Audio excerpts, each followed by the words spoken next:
Bismillahirrahmanirrahim. Assalamualaikum warahmatullahi ta'ala wabarakatuh. Alhamdulillahi rabbil alamin. Wassalatu wassalamu ala ashrafil anbiya'i wal mursalin, Sayyidina wa maulana Muhammadin wa ala alihi wa sahbihi ajma'in. Subhanaka la ilma lana illa ma 'allamtana innaka antal alimul hakim. Wa la hawla wa la quwwata illa billahil aliyyil azim. Allahumma salli ala sayyidina Muhammadin al-fatihi lima ughliqa wal khatimi lima sabaqa nasiril haqqi bil haqq wal hadi ila siratikal mustaqim wa ala alihi haqqa qadrihi wa miqdarihi al-azim. Allahumma la sahla illa ma ja'altahu sahla wa anta taj'alul huzna idza syi'ta sahla. Rabbi shrah li sadri wa yassir li amri wahlul 'uqdatan min lisani yafqahu qawli. Rabbana zidna ilma warzuqna fahma bi rahmatika ya arhamar rahimin. Amma ba'du. Yang saya hormati Tuan Pengerusi, Tuan Imam, Tuan Bilal, Tuan Siap dan seluruh ahli jawatan kuasa masjid, seterusnya muslimin dan muslimat, mukminin dan mukminat, hadirin hadirat mati Allah Subhanahu wa taala. Pertama dan selamanya marilah kita panjatkan puji dan syukur kita pada Allah Subhanahu wa taala, yang mana dengan limpah dan kurnia daripada Allah Subhanahu wa taala masih lagi Allah Subhanahu wa taala memberikan kesempatan kepada kita nikmat masa lapang, nikmat kesihatan yang baik untuk kita dapat lagi bertemu di malam yang mulia ini. Kita berada di dalam rumah Allah Subhanahu wa taala, untuk kita berada di dalam majlis ilmu. Moga-moga Allah Subhanahu wa taala memberkati dan merahmati kehidupan kita semua. Amin ya rabbal alamin. Hadirin yang dirahmati Allah Subhanahu wa taala, baik kita sambung bacaan kitab tauhid kita. Kita sudah berada pada huraian yang ketiga pada menyatakan hukum adat. Jadi kita masuk pada pembahasan huraian hukum adat. Ini satu hukum adat, hukum yang mana keputusan ataupun ketentuan tersebut diputuskan oleh adat, yakni oleh kebiasaan. Jadi sebagaimana maklum kita tahu, hukum ni ada hukum syarak, ada hukum adat, ada hukum akal. Kita dah melepasi tentang pembahasan hukum syarak, yakni ada 5: wajib, haram, makruh, harus, mubah. Wajib, haram, makruh, kemudian sunat, harus. Ada 5 hukum syarak. Yakni sekarang kita bahas pula tentang hukum adat. Hukum adat. Maka kata musannif rahimahullahu taala, huraian yang ketiga pada menyatakan hukum adat. Bermula makna hukum adat itu ialah keputusan kebiasaan. Artinya keputusan yang memutus akan dia oleh seseorang dengan sebab berulang-ulang jadi dan berlaku sekurang-kurangnya 2 kali berlaku, seperti apabila makan banyak wajib kenyang dan pasti kenyang, kerana kebiasaannya sudah berulang-ulang begitu dan seumpamanya. Baik, itu kita panggil dengan hukum adat. Jadi hukum adat ni apa? Hukum ni apa? Satu ketentuan, kan? Satu ketentuan, satu keputusan yang diputuskan oleh adat. Jadi keputusan, ketentuan yang diputuskan oleh adat itulah kita panggil hukum adat. Seperti dia bagi contoh di sini, seperti bila makan banyak wajib kenyang. Kita makan kan, tak kira lah kita makan apa pun, makan nasi ke, makan roti ke, ataupun makan makanan yang lain, bila kita makan banyak wajib kenyang. Biasa kalau wajib benda yang kenyang ni mestilah makanan yang asasi kan. Kalau kita, negeri kita makan nasi, tempat kita makan nasi, maka makanan asasi yang mengenyangkan itu nasi. Kalau orang yang tempat yang tak ada nasi, yang makan makanannya itu roti kan, misalnya seperti di Arab kan, di Arab itu dia makanan asasi dia roti, maka makanan asasi itu dia makanan yang mengenyangkan. Kalau kita makanan yang mengenyangkan itu nasi, itu dia panggil makanan asasi. Sebab tu dalam hukum kita tengok dari sudut hukum zakat kan, misalnya kalau ikut betul dalam mazhab kita Imam Syafi'i rahimahullah ta'ala, hukum mengeluarkan zakat fitrah kan, zakat fitrah itu adalah dengan dikeluarkan makanan asasi.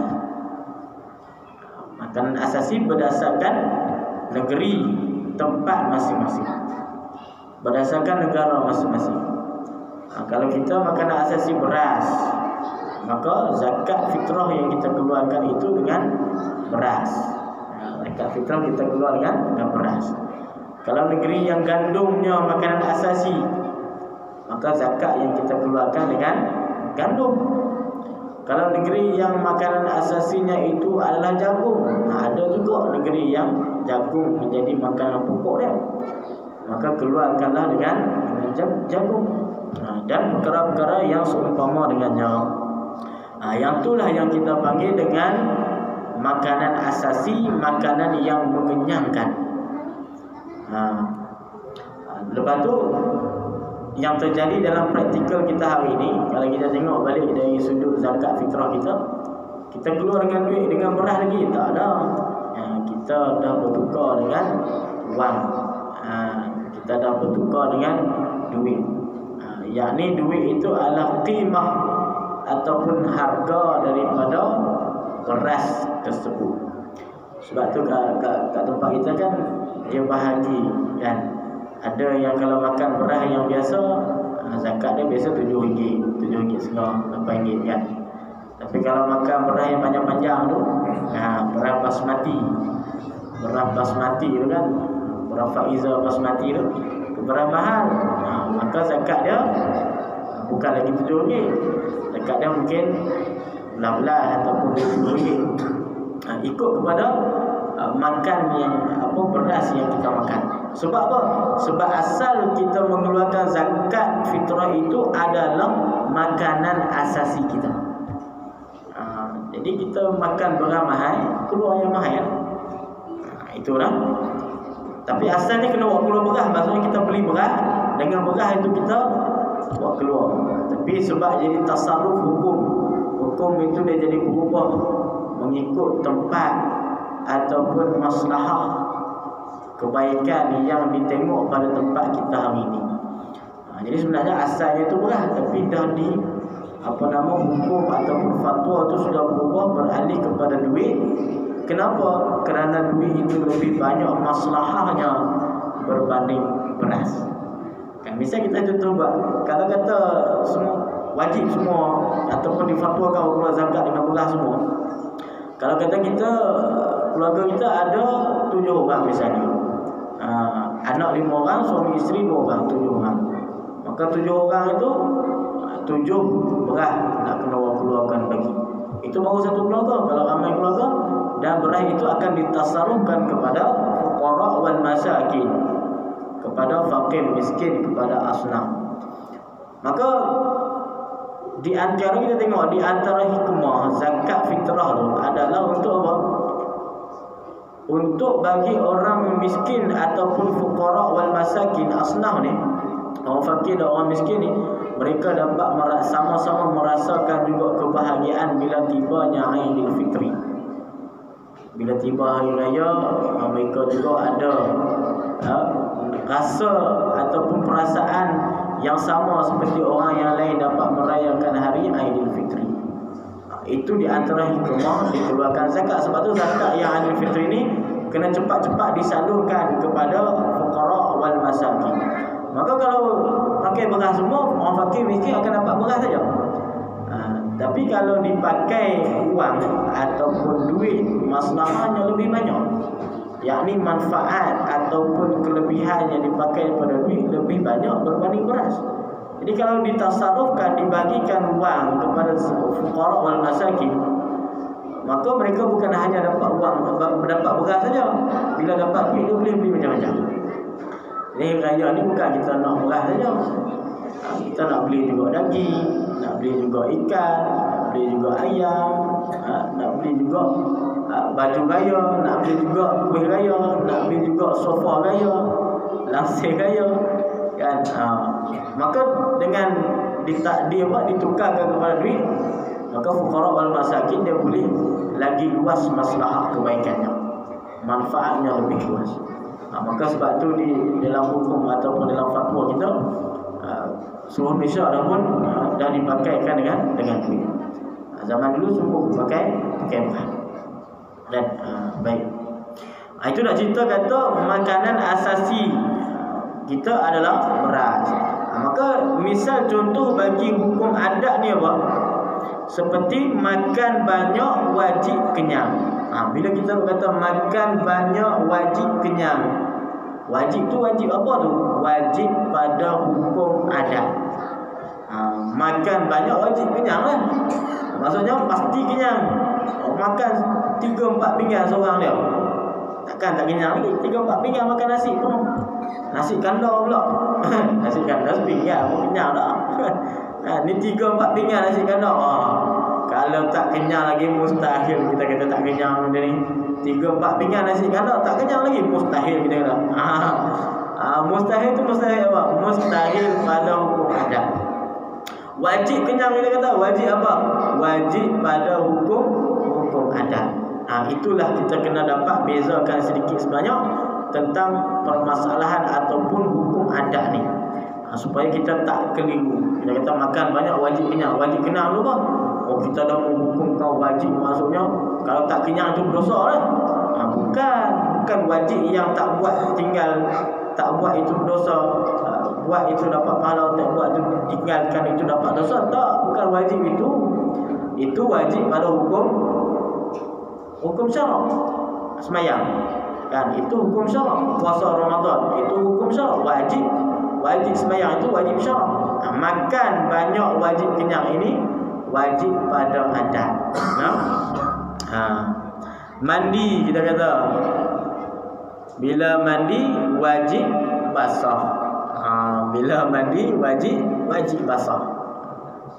Maka bila seorang mandi mustahil tak basah. Wajib basah, mustahil tak basah, itu dia panggil secara hukum adatnya. Jadi kita kena ingat hadirin mati Allah Subhanahu Wa Taala, hukum adat ni boleh kita menyalahinya. Hukum adat boleh kita menyalahi. Makan banyak wajib kenyang, boleh tak kenyang? Boleh. Makan banyak wajib kenyang, boleh tak kenyang? Boleh. Mandi wajib basah, boleh tak basah? Boleh. Pisau, kan? Kita ambil pisau yang tajam wajib untuk dia memotong. Boleh tak kalau pisau yang tajam tu tak memotong? Boleh. Itu dia panggil wajib, mustahil dan harus pada hukum adat. Adat ini dia menempati pada harus hukum akal. Pada akal kita kata harus je. Wajib wajib kenyang tadi harus je pada hukum akal. Pada hukum adat wajib. Pada hukum akal harus. Sebab apa harus? Kalau Allah Ta'ala kata tak nak bagi kenyang walaupun dia makan 10 kilo sekalipun, tak kenyang. Itu hukum apa? Kita menghukum dengan hukum akal kita. Pisau, kan? Sebab tu kita baca kisah Nabi Ibrahim alaihissalam, ketika mana baginda dilemparkan ke dalam api oleh Raja Namrus. Ya narukuni, Allah Ta'ala kata ya narukuni bardan wa salaman ala Ibrahim. Wahai api, ya naru kuni bardan, jadilah kamu sejuk, wa salaman ala Ibrahim, dan selamatkanlah kamu ke atas Nabi Ibrahim alaihi salam. Maka walaupun Nabi Ibrahim alaihi salam dilemparkan ke dalam unggun api yang besar, tapi Nabi Ibrahim tak mati, bahkan tidak melecur sedikit pun. Tak mati. Apatah lagi melecur sedikit pun tak, apatah lagi mati. Nabi Ibrahim tak mati. Itu kalau kita hukum pada hukum adat, wajib terbakar. Wajib terbakar. Mustahil tak terbakar. Orang masuk dalam api, unggun api besar. Kalau rumah ni pun habis, besi pun habis, bata, kayu pun habis, apa lagi kita daging ni. Maka mustahil tidak mati, mustahil tidak terbakar. Wajib mati, wajib terbakar. Mustahil wajib itu pada hukum adat sahaja. Pada adat wajib terbakar, pada adat mustahil tak terbakar. Tapi kalau kita timbangkan dengan hukum akal, tidak mustahil, bahkan dia masuk dalam harus sahaja. Sebab apa? Kalau Allah Ta'ala tak nak bagi terbakar, maka tak terbakar. Sebab terbakar apa segala yang terjadi ni, semuanya adalah kehendak Allah Subhanahu wa Ta'ala. Kesemuanya mutlak daripada fi'il ataupun perbuatannya Allah Subhanahu wa Ta'ala. Kita tak ada. Kita ni hanya menurut ataupun melakukan apa yang diperintah. Kita ini hanya memilih untuk melakukan suatu perkara, tapi kita tak ada kuasa untuk melakukan perkara tersebut. Misalnya api yang terbakar tadi, api bukan api itu yang membakar sebenarnya. Sebenarnya adalah mutlak daripada kudrahnya Allah Subhanahu wa Ta'ala. Itu kita kena faham elok juga. Kadang kalau kita mengisbatkan adanya sesuatu yang lain yang berkuasa selain daripada Allah Subhanahu wa Ta'ala, takut-takut kita jatuh dalam kumpulan golongan yang sesat, seperti golongan Mu'tazilah ataupun golongan Qadariyah ataupun golongan Jabariyah. Jadi kita ni ahli sunnah wal jamaah, kalau api yang membakar tadi, api yang membakar itu hanya Allah Ta'ala jadikan asbab sahaja. Tapi hakikat yang membakar siapa? Allah Ta'ala.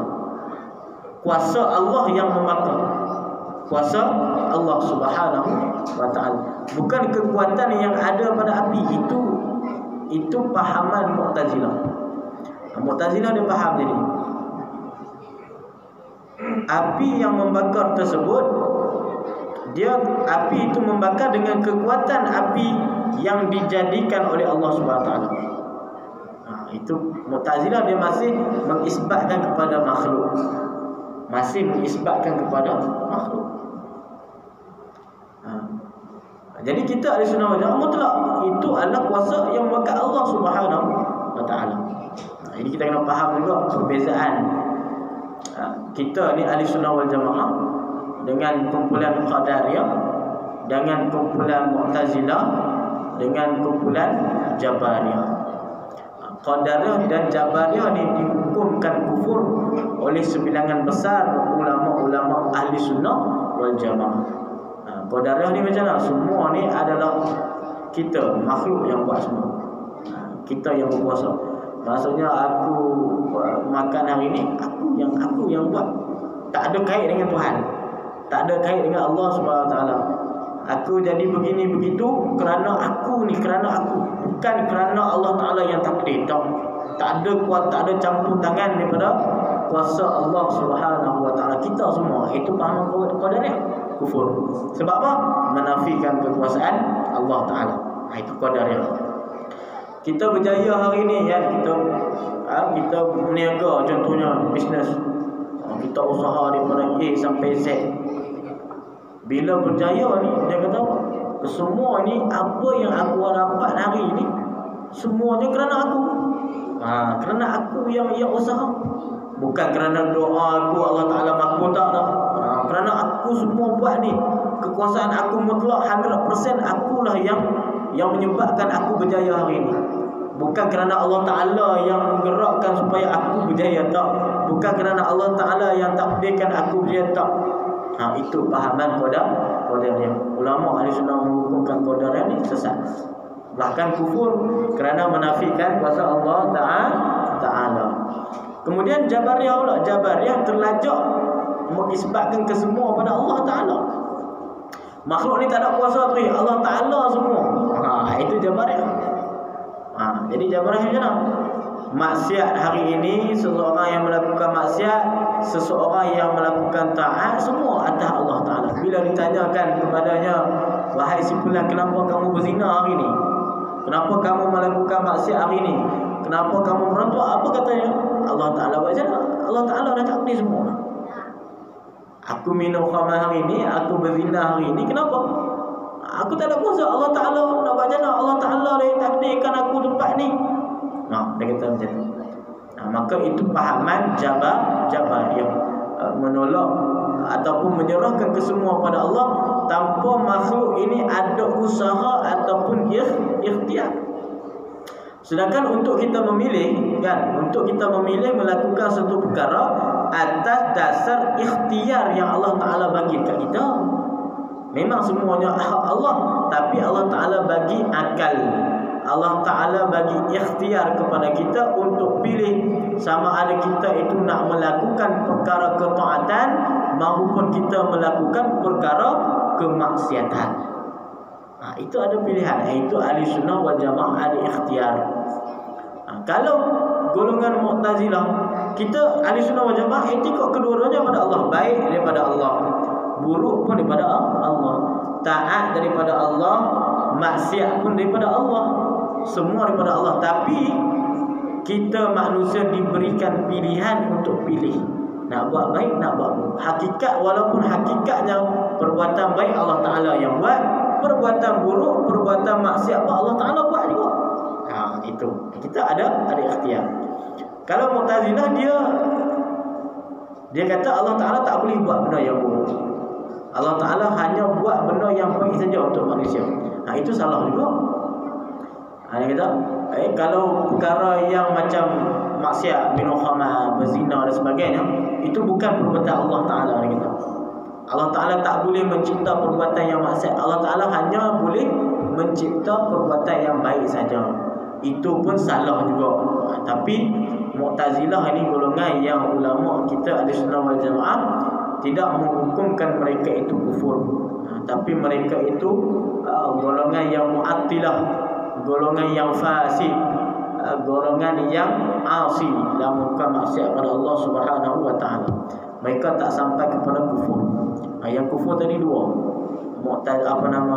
Qadariyah dan juga kumpulan Jabariyah. Itu yang kita kena ambil tahu juga sedikit sebanyak. Bukan apa hari mati Allah Subhanahu wa Ta'ala. Kadang-kadang takut kita ni terlajak.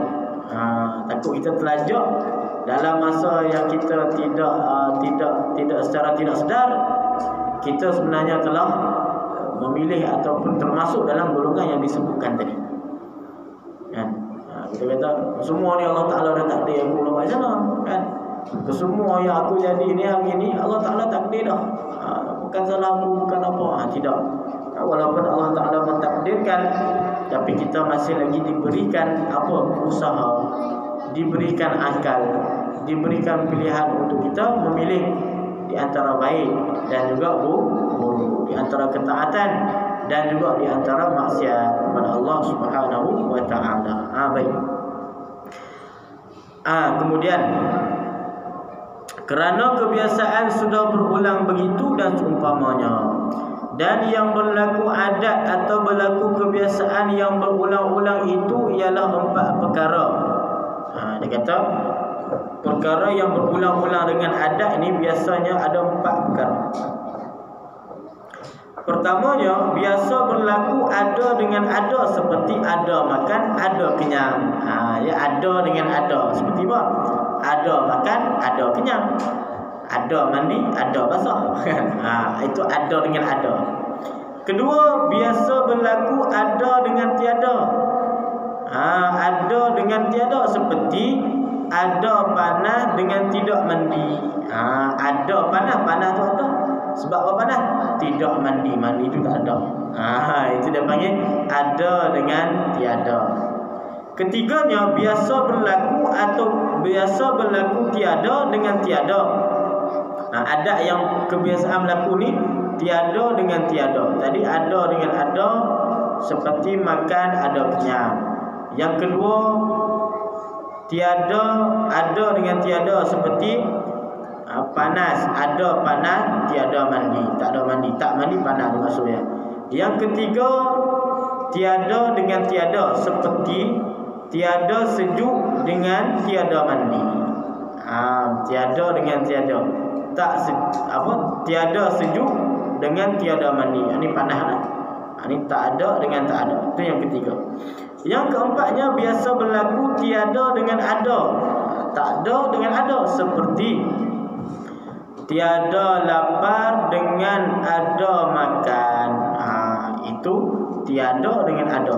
Tak ada, tiada lapar dengan ada makan. Bila makan tak apalah maksudnya. Ini dia cuma buat pembahagian saja, pembahagian. Tapi kita boleh fikir dah, apa kita boleh faham dah perkara yang berlaku pada adat ni. Dan seumpamanya daripada perkara yang biasa berlaku serta berulang-ulang. Itulah 4 perkara yang dikatakan adat atau kebiasaan yang berlaku dan kebiasaan jadi. Dan hukum adat itu terbahagi ia kepada 3. Pertama, wajib, dan mustahil, dan harus. Ini kita bilang dah, hukum adat ni ada 3 juga. Wajib, mustahil, harus. Jadi dia tak sama dengan hukum syarak. Hukum syarak yang dibahagikan 5. Kalau hukum adat, dia bahagi 3 saja. Sama juga seperti hukum akal, juga dibahagi kepada 3, iaitu wajib, mustahil, dan juga harus. Ini wajib pada adat macam tadilah kita kata. Bila makan wajib kenyang. Bila bakar wajib terbakar. Bila mandi wajib basah. Ada wajib tu wajib pada hukum adat. Begitu juga kalau kita buat contoh yang mustahil. Bila tak makan ataupun bila kita membakar, mustahil tidak terbakar. Kan? Bila makan mustahil tak kenyang. Dan sebagainya, kita kiaskanlah contoh-contoh tu. Dan juga harus, yang ketiga harus. Ada 3, wajib, mustahil, dan juga harus pada adat. Bermula wajib itu ialah barang yang pasti jadi dan pasti berlaku pada kebiasaannya, seperti makan banyak, maka wajib, yakni pasti atau tentu kenyang. Dan apabila bakar dengan api, maka tentu dan pasti hangus dan seumpamanya. Itulah contoh wajib tadi kan. Bila kita bakar wajib, wajib terbakar. Bila kita makan wajib kenyang. Jadi wajib itu kalau kita terjemah dalam bahasa kita, dia panggil pasti ataupun tentu. Bila makan pasti kenyang. Bila mandi pasti basah. Bila kita bakar, pasti sesuatu itu terbakar. Jadi itulah dia panggil wajib pada hukum adat. Dia perkara ni tuan-tuan yang berkata Allah Subhanahu Wa Taala. Sebab pun ulama ni dia letakkan ni hukum adat, hukum akal, hukum syarak, supaya kita dalam berhukum itu kita menempati dengan kaedah ataupun menempati dengan apa yang dikehendaki di dalam ilmu ataupun disiplin ilmu tersebut. Jadi bila kita kata wajib itu wajib apa? Kena tengok dulu. Wajib itu pada syarak ke? Wajib pada hukum adat ke? Wajib itu pada hukum akal ke? Barulah kita dapat memastikan. Apalagi kalau kita belajar dalam ilmu tauhid ni, ilmu usuluddin ni. Sebab nanti kita akan membahaskan ilmu usuluddin, itu kebanyakannya ataupun pemikiran yang kita belajar kesemuanya kita hukumkan itu adalah berdasarkan hukum akal, bukan berdasarkan hukum adat, dan juga bukan berdasarkan hukum syarak. Bila kita sebut Allah Ta'ala mustahil tiada, ini mustahil tiada itu mustahil apa? Mustahil pada hukum akal. Mustahil pada hukum akal tak sama dengan mustahil pada hukum adat. Mustahil pada hukum adat pula tak sama dengan pada hukum-hukum yang lain. Sebab tu perlu dibezakan, supaya bila kita dah belajar ataupun kita belajar dalam ilmu tauhid ni, supaya fikiran kita dapat jelas memahami dengan kehendak apa yang disebutkan oleh ulama. Sebab tu dia letakkan perkara ni. Sebab tu tuan-tuan, kita belajar ni mungkin kalau kita orang yang mula-mula nak dengar benda ni mungkin rasa macam pening sikit kan. Apalagi kita dah masuk nanti debat tauhid itu, mungkin ada benda-benda yang kalau dia biasa mendengar tak apa dah. Kalau kata dia biasa mendengar pembahasan-pembahasan tu, insya-Allah mudah untuk dia menerima, mencerna. Tapi kalau orang yang mula-mula dia nak mendengar, mungkin rasa macam payah sikit. Nanti ada bab pembahasan wajib, wujub, istihalah, macam-macam nanti akan insya-Allah kita jumpa pada pembahasan-pembahasan akan datang. Nanti apa yang dipanggil dengan wujudi, iktibari, itu mungkin ada benda yang agak susah kalau kata orang mula-mula belajar ataupun mula-mula dia nak dengar benda tu. Dulu tak pernah dengar apa dia amrun iktibari, apa dia wujudi, apa dia nafsiyah, apa dia salbiyah, apa dia ma'ani, apa dia maknawiyah.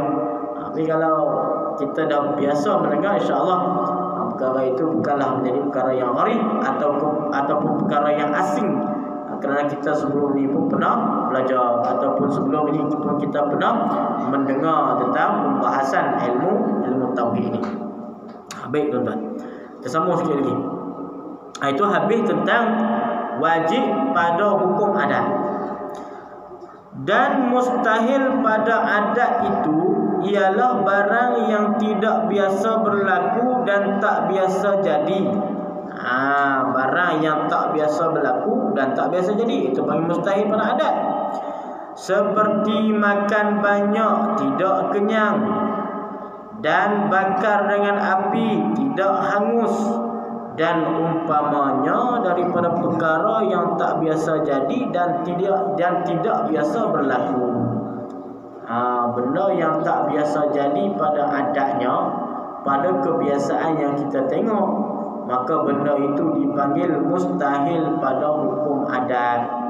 Bila kita bakar tak terbakar, kita ambil getah, kita masukkan getah dalam api, getah yang nipis, getah yang tak basah, kita masuk dalam api, tiba-tiba tak terbakar getah tu. Itu kita hukum mustahil. Mustahil apa? Mustahil pada adat.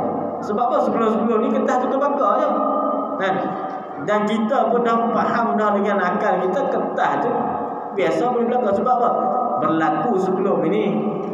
Sebelum-sebelum ni kita bakar, bukan cakap getah, benda-benda yang lain pun terbakar kan? Besi pun boleh terbakar, bata pun boleh terbakar, dan perkara yang lebih besar ataupun lebih keras daripada getah boleh bakar. Tiba-tiba kita ambil getah yang sehelai, kita masukkan dalam api, tiba-tiba tak terbakar, maka kita boleh hukum di situ tak terbakar itu sebagai mustahil pada adat. Mustahil pada adat. Begitu juga makan banyak tak kenyang. Sebelum ni makan banyak kenyang, tiba-tiba makan banyak sekali itu tak kenyang. Makan sampai 10 pinggan tak kenyang, makan sampai 10 kilo tak kenyang. Kita hukumkan waktu itu mustahil pada adat. Dan sebagainya lah perkara yang kita boleh fikirkan, boleh kita kiaskan perkara yang mustahil pada adat ni kan. Seperti jalan atas air, boleh jalan atas air.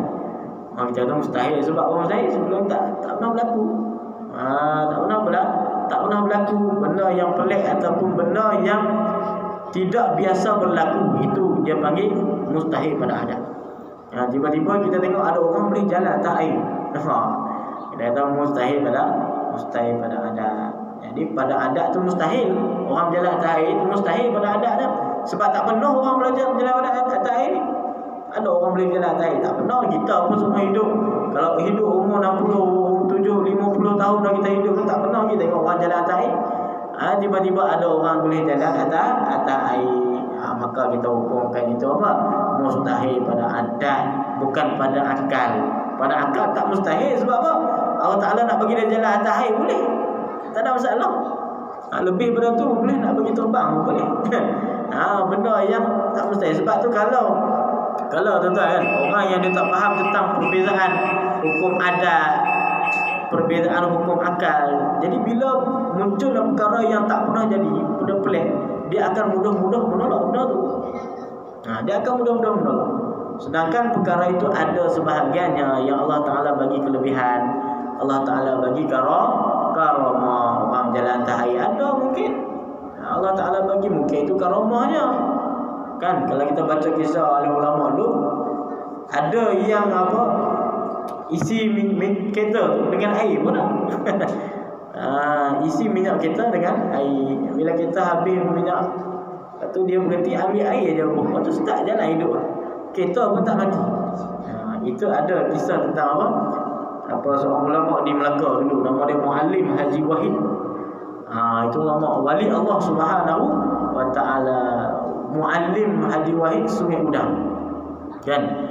Itu kisah dia nak pergi ke, ada anak murid dia yang cerita kan, ada cerita dia lah. Dia nak pergi ke Pahang waktu tu, mungkin ada program dakwah dan sebagainya lah. Naiklah kita, naik sampai dengan jalan, mati kereta. Rupanya buka-buka minyak habis. Maka dia suruh anak murid dia pergi cari air tepi-tepi tu.